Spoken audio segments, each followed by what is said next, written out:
Your honour, ಆರೋಪಿ ಸ್ಥಾನದಲ್ಲಿರೋ ಈ Amar alias ಜನ್ಮ ಈಗಾಗಲೇ ತನ್ನ ಸ್ನೇಹಿತ ಕುಮಾರ್ನನ್ನ ಕೊಲೆ ಮಾಡಿ ಜೀವಾವಧಿ ಶಿಕ್ಷೆ ಅನುಭವಿಸ್ತಾ ಇದ್ದ ಈತ ಆಸ್ಪತ್ರೆಯಿಂದ ತಪ್ಪಿಸ್ಕೊಂಡು ಬಂದು ಪೊಲೀಸ್ ಅಧಿಕಾರಿಗಳಾದ SP ಲಕ್ಷ್ಮಣ್, SI ರಾಜಶೇಖರ್ ಹಾಗೂ ಲಾಯರ್ ಕಪನಿಪತಿ ಅವರನ್ನ ಕೊಂದದ್ದು ಅಲ್ಲದೆ ಈಗ ಮಾಜಿ ಮಂತ್ರಿ ಮಹದೇವಯ್ಯನವರನ್ನ ಕೊಲ್ಲೋದಕ್ಕೆ ಪ್ರಯತ್ನ ಪಟ್ಟ ಅನ್ನೋದಕ್ಕೆ ಸಾಕಷ್ಟು ಸಾಕ್ಷಿ ಆಧಾರಗಳು ದೃಢಪಟ್ಟಿದೆ.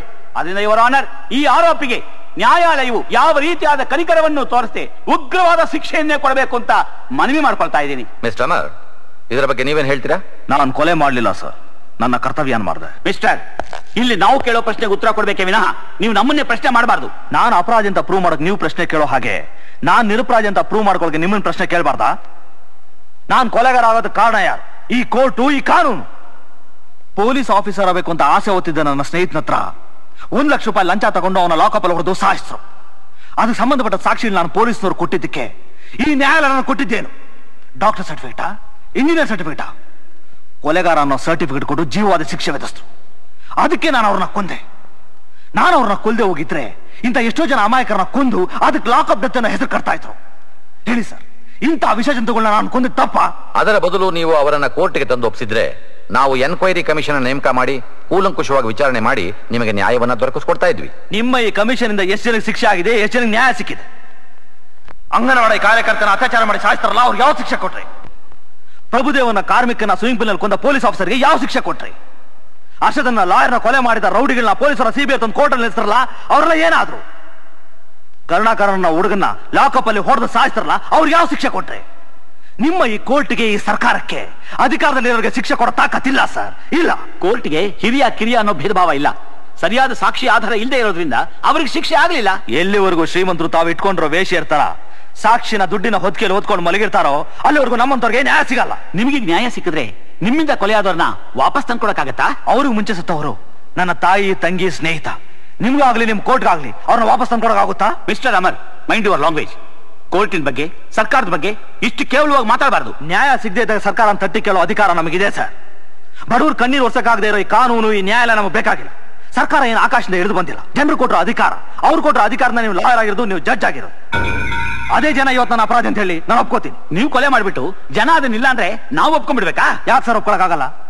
ಅದೇ ಜನ ಒಬ್ಬ ರೌಡಿನ, ಕೊಲೆಗಾರನ, ಲಫಂಗನ ಓಟ್ ಹಾಕಿ ಗೆಲ್ಲಿಸಿದಾಗ ಅವನ MLA ಅಂತ ಒಪ್ಕೊಳ್ಳಲ್ವಾ? ಮಂತ್ರಿ ಅಂತ ಒಪ್ಕೊಳ್ಳಲ್ವಾ? ಅದನ್ನು ಒಪ್ಕೊಂಡವ್ರು ಇದನ್ನ ಯಾಕೆ ಸರ್ ಒಪ್ಕೊಳಕ್ಕಾಗಲ್ಲ? ನ್ಯಾಯ ದೇವತೆ ಕಣ್ಣಿಗೆ ಬಟ್ಟೆ ಯಾಕೆ ಸರ್ ಕಟ್ಟಿದ್ದೀರಾ? ಇಲ್ಲಿ ನಡೆಯೋ ಅನ್ಯಾಯ ನೋಡಬಾರ್ದು ಅಂತಲ ಕಟ್ಟು ಬಿಚ್ಚಿ ಸರ್, ಅನ್ಯಾಯ ನೋಡ್ಲಿ. ಯಾವ್ದ್ರಿ ಅನ್ಯಾಯ? ನೀವು ಕೊಲೆ ಮಾಡಿರೋದಕ್ಕೆ ಬೇಕಾದಷ್ಟು ಸಾಕ್ಷಿ ಆಧಾರಗಳಿದೆ, ಆದ್ರೆ ಇವ್ರು ಕೊಲೆ ಮಾಡಿದ್ದಾರೆ ಅನ್ನೋದಕ್ಕೆ ಯಾವ ಸಾಕ್ಷ್ಯಾಧಾರಗಳೂ ಇಲ್ಲ, ಗೊತ್ತಾ? ಕೋರ್ಟ್ ನಲ್ಲಿ ಸತ್ಯಕ್ಕಿಂತ ಸಾಕ್ಷಿನೇ ಮುಖ್ಯ. ಆದ್ರೆ ನೀವುಳೆಲ್ಲ ಓದಿ ಲಾಯರ್ ಯಾಕಾಗಿದ್ದೀರಾ? ನೀವು ಜಡ್ಜ್ ಯಾಕಾಗಿದ್ದೀರಾ? ಕಮಿಷನರ್ ಸರ್, ಯಾಕೆ ಸರ್ ಸುಮ್ಮನೆ ಇದ್ದೀರಾ? ಮಾತಾಡಿ ಸರ್. ಮತ್ತೆ ನಂಗೆ ಅನ್ಯಾಯ ಆಗಿದೆ ಅಂತಾನ ಅವನ ಕೊಲೆ ಮಾಡೋ ತಪ್ಪಿಸಿ ನೀವು ನನ್ನ ಕರ್ಕೊಂಡ್ ಬಂದಿದ್ದು? ನೀವು ಮಾತಾಡ್ತಿದ್ರೆ ನಂಗೆ ನ್ಯಾಯ ಸಿಗಲ್ಲ ಸರ್. ಮಾತಾಡಿ ಸರ್. ಸರ್, ಈ ಜನ್ಮ ಸಾಯ್ತಾನೆ ಅಂತ ನಂಗೆ ಭಯ ಇಲ್ಲ. ಆದ್ರೆ ಇಂಥವ್ರ ಹಠಾಸದಿಂದ ಸೊರಗ್ತಾ ಇರೋ ಸಮಾಜ ನಿಮ್ಮಂತವರಿಂದ ಆದ್ರೂ ಹೊಸ ಜನ್ಮ ತಾಳ್ಲಿ ಅಂತ ಪ್ಲೀಸ್ ಸರ್. ಯುವರ್ ಆನರ್, ಒಬ್ಬ ಮನುಷ್ಯನಿಗೆ ಒಂದು ಏಟು ಬಿದ್ರೆ ತಡ್ಕೋಬಹುದು, ಪದೇ ಪದೇ ಏಟು ಬೀಳ್ತಾನೆ ಇದ್ರೆ ಅವನು ಏನಾಗ್ತಾನೆ ಅನ್ನೋದಕ್ಕೆ ಈ ಅಮರು ಜನ್ಮ ಅಂತ ಆಗಿರೋದೇ ಸಾಕ್ಷಿ. ಇವನಿಗೆ ನ್ಯಾಯ ಕೊಡಿಸ್ತೀನಿ ಅಂತ ನಾನು ಅರೆಸ್ಟ್ ಮಾಡಿ ಕರ್ಕೊಂಡು ಬಂದೆ. ಆದ್ರೆ ಸಾಕ್ಷಿ ಆಧಾರ ಇಲ್ಲದೆ ಸುಮ್ಮನೆ ಆಗ್ಬಿಟ್ಟೆ. ನೀವು ಅಪರಾಧಿ ಅಂತ ಹೇಳ್ತಾ ಇರೋ ಈ ಅಮರು ನಿರಪರಾಧಿ ಅಂತ ಹೇಳೋಕೆ ಸಾವಿರಾರು ಜನ ಹೊರಗಡೆ ಕಾಯ್ಕೊಂಡಿದ್ದಾರೆ. ಇಂಥವನಿಗೆ ನ್ಯಾಯ ಸಿಗಲಿಲ್ಲ ಆದ ಮೇಲೆ ನಾನು ಈ ಪದವಿಲಿ ಇರಕ್ಕೆ ಇಷ್ಟಪಡಲ್ಲ.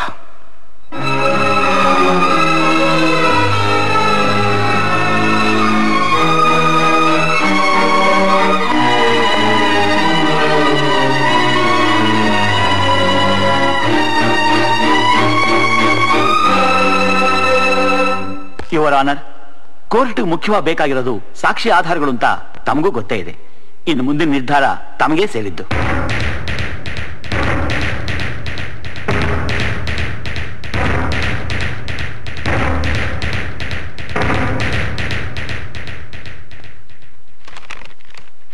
ವಾದ ವಿವಾದಗಳನ್ನು ಪರಿಶೀಲಿಸಿದ ನಂತರ ಅಮರ್ನನ್ನು ಅಪರಾಧಿ ಎಂದು ಈ ನ್ಯಾಯ